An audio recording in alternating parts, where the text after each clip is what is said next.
Saudações, estimados alunos, nós aqui de novo outra vez, né? E agora para estudar as propriedades da multiplicação, né? Ainda em conjunto dos números naturais, nós iniciamos a multiplicação na videoaula anterior a essa, e agora nós vamos dar continuidade e encerrar a multiplicação hoje dentro dos números naturais. Muito bem, então observem o seguinte, acompanhem por favor. Vamos ver as propriedades da multiplicação. Você lembra das propriedades da adição que nós estudamos? Propriedade do elemento neutro, propriedade comutativa, associativa. Então essas mesmas propriedades que nós estudamos lá na adição, nós vamos estudar aqui na multiplicação e ver quais que se aplicam na multiplicação e outras que não foram faladas lá na adição. Vamos começar aqui pela propriedade 1. A propriedade 1 é a propriedade do elemento nulo. Preste atenção. Propriedade do elemento nulo, não é do elemento neutro, tá? O que significa essa propriedade do elemento nulo? Significa o seguinte, que se eu pegar qualquer número, independente de quem ele seja, e multiplicar por um determinado valor, o resultado sempre vai dar zero. Esse valor é o próprio zero. Observa só, se eu multiplicar, por exemplo, o 5 vezes o zero, 5 vezes zero dá zero. Se eu multiplicar o zero por 18, por exemplo, 0 vezes 18 também é zero. Se eu multiplicar um número bem maior, o 235 por zero, o resultado também dá zero. Então perceba que independente, tá, do número que eu multipliquei, o resultado sempre deu zero. Então, qualquer número que eu multiplique por zero, o resultado não vai mudar da multiplicação. Pense qualquer número. Se você multiplicar por zero, sempre vai dar o mesmo resultado, que é zero. Tá? Portanto, o zero é o elemento nulo da multiplicação, porque ele anula o resultado de qualquer multiplicação. Mais na frente nós vamos ver 5 vezes 12 vezes 70 vezes 220 vezes zero, se a multiplicação tem o zero, né, o resultado sempre é zero. Portanto, repetindo, zero é o elemento nulo da multiplicação. Propriedade 2. A propriedade 2 é a propriedade do elemento neutro. Aqui sim. Você lembra que lá na adição nós estudamos também a propriedade do elemento neutro. Inclusive na adição, o elemento neutro, ou seja, o elemento que neutraliza uma adição, era o zero. Porque qualquer número somado com zero, né, qualquer número adicionado zero, sempre vai dar esse qualquer número. Nós já vimos isso.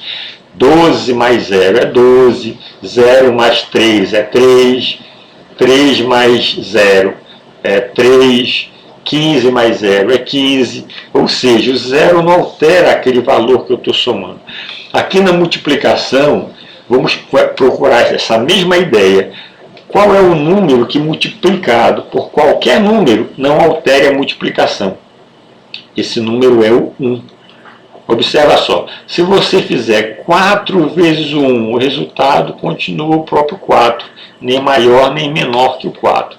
Se você fizer 1 vezes o 16, o resultado continua 16, não alterou o valor do 16 pelo fato de multiplicar por 1. Se você fizer, por exemplo, 342 multiplicado por 1, não altera o 342, continua o mesmo resultado, 342. Se você fizer 1 multiplicado por 198, o valor não se altera, continua sendo 198. Então você pode pensar em qualquer número, se você multiplicar por 1, o resultado vai dar esse número que você pensou, ou seja, o resultado não altera. Portanto, o 1 é o elemento neutro na multiplicação.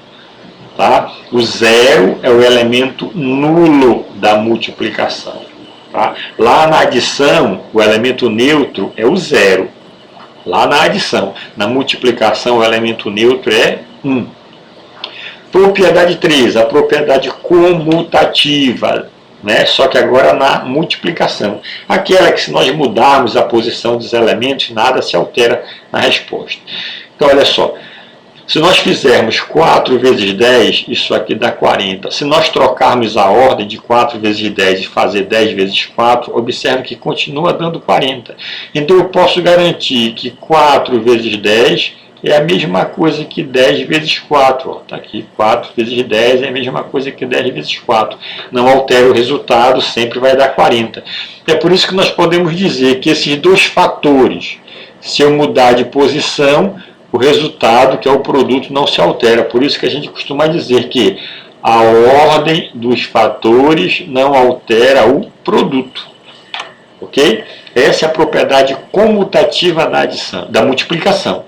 Lá na adição era a ordem das parcelas, não altera a soma. Aqui na multiplicação é a ordem dos fatores, não altera o produto. Vamos ver a propriedade associativa, aquela que nós tomávamos 3 ou mais números. Vamos considerar aqui ó, o 2 vezes 5 vezes 7. Como eu não consigo multiplicar os 3 de uma vez só, vamos associar 2 a 2. Primeiro vamos associar o 2 vezes 5 e o resultado desse produto a gente multiplica por 7. Então vamos lá, 2 vezes 5 é 10.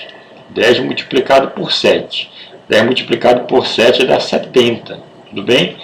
Vamos considerar a mesma multiplicação, 2 vezes 5 vezes 7. Só que agora vamos associar os dois últimos, 5 vezes 7. Então repete o 2 e multiplica 5 vezes 7, que é 35. E quando multiplicar 2 vezes 35, isso também vai dar 70, que nem aqui, ó. O mesmo resultado. Portanto, se o resultado for o mesmo, então a gente pode dizer que 2 vezes 5 vezes 7, associado desse jeito, é a mesma coisa que 2 vezes 5 vezes 7, associado dessa outra maneira. Então, nós podemos dizer que, se nós multiplicarmos 2 vezes 5 vezes 7, associando os dois primeiros fatores, vai dar o mesmo resultado que multiplicando 2 vezes 5 vezes 7, associando os dois últimos fatores. Por isso que a multiplicação é uma propriedade, assume a propriedade associativa. Agora vamos ver uma outra propriedade que não existia lá na adição, que é a propriedade distributiva em relação à adição. Mas antes, vamos olhar para essa situação aqui. 3 multiplicado por esse parênteses. Dentro do parênteses tem 2 mais 5. Se nós multiplicarmos 3 vezes esse parênteses, usando a ideia de multiplicação, a gente vai ter o seguinte. O que significa fazer 3 vezes uma coisa? Significa somar essa coisa 3 vezes. Ela, somado com ela, somado de novo com ela, não é isso? Vamos usar essa ideia. Então, 3 vezes esse parênteses é o parênteses somado com ele de novo e somado com ele de novo. Ó, 3 vezes. Uma vez, 2 vezes, 3 vezes. Se nós tirarmos os parênteses, vai ficar 2 mais 5, mais 2 mais 5, mais 2 mais 5.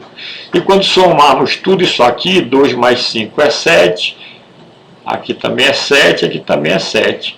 E 7 mais 7 é 14, com mais 7 é 21. Então, toda essa somatória aqui, ela é igual a 21. É o resultado. Muito bem. Então, é indiscutível que 3 vezes o parênteses 2 mais 5 é 21. Só que agora a gente vai tentar de outra maneira. Vamos olhar para essa expressão de outra maneira. Tá aqui, nós temos 3 que multiplica 2 mais 5. Observe o seguinte. Se eu pegar o 3, que está multiplicando todo o parênteses, e multiplicar por todos os termos do parênteses, ou seja, eu vou distribuir o 3 para o primeiro termo do parêntese e para o segundo termo do parênteses. Eu vou distribuir o 3 para todo mundo aí de dentro. Então, quando eu fizer 3 vezes 2, aqui nós temos 3 vezes 2, somado com, vamos distribuir o 3 por 5, 3 vezes 5. Então, aqui nós temos o 3 vezes 5. E agora, se nós resolvermos o 3 vezes 2, isso aqui é 6, e o 3 vezes 5, isso aqui é 15. E quando eu somar 6 mais 15, isso também vai dar 21. Então observa que o 21 daqui é o mesmo resultado daqui, ó. Ou seja, se nós resolvermos essa expressão dessa outra maneira, distribuindo o número de fora para todos os termos do parêntese, nós estamos resolvendo essa expressão matematicamente correta. Ok? Então, essa, gente, é a propriedade distributiva. Vamos ver mais um exemplo aqui, né, para deixar bem clara essa propriedade. Se eu tenho o 4 multiplicado por 1 mais 3, eu vou distribuir o 4 para 1, fazendo 4 vezes 1, mais, e vou distribuir o 4 também para 3, fazendo 4 vezes 3. Quando você fizer 4 vezes 1, isso é 4, 4 vezes 3, isso é 12. 12 mais 4 vai dar 16. Ou seja, essa expressão 4 vezes 1 mais 3, isso aí é 16. Tudo bem? Só que essa propriedade distributiva que nós fizemos em relação à adição, ela também é válida se nós fizermos em relação à subtração. Olha o exemplo aqui embaixo. 7 multiplicado por 4 vezes 3. Nós podemos distribuir o 7 também para todo mundo. 7 vezes 4 menos 7 vezes 3.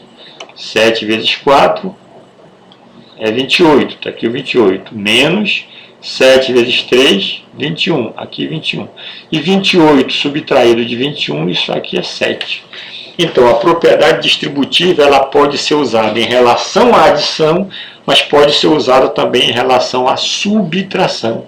Sem problema nenhum, ela vai também continuar sendo usada, né? Ela vai continuar sendo verdadeira, seja em relação à adição, seja em relação à subtração. Sempre que você precisar, pode fazer uso dela tranquilo, que ela vai funcionar. Ok? Aqui nós temos, como havia prometido, a tarefa de aprendizagem referente à videoaula anterior, a videoaula 5 e agora a videoaula 6. Certo? Então, olha só. Na barraca de fruta do Senhor Jacó, todos os domingos, Andréia compra meia dúzia de maçãs, Júlia compra uma dúzia de mangas e Ana Clara compra uma dúzia e meia de bananas. Nessa semana iniciou o lockdown devido ao aumento de contaminação pelo coronavírus.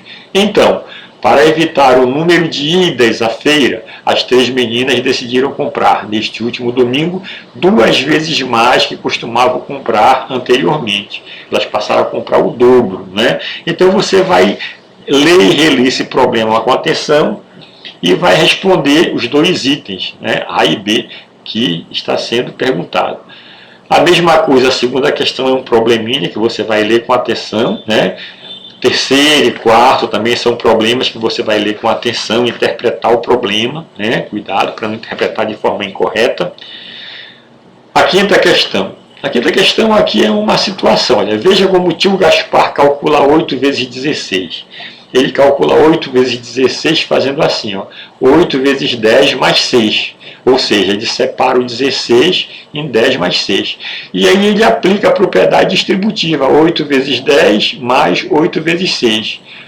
Resolve os produtos, 8 vezes 10, 80, 8 vezes 6, ou 6 vezes 8, mesma coisa, é 48, e quando soma 80 com 48 dá 128. Esse é o pensamento, é o raciocínio do tio Gaspar.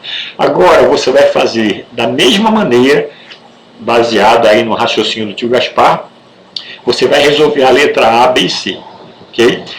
Muito bem, aqui estão as respostas, depois você confere, vê aqui as questões que você acertou, as que você errou. Cuidado, porque as questões que você errou devem ser analisadas, devem ser verificadas, onde foi praticado o erro, para que você fique atento para as outras vezes não praticar o mesmo erro. Tudo bem?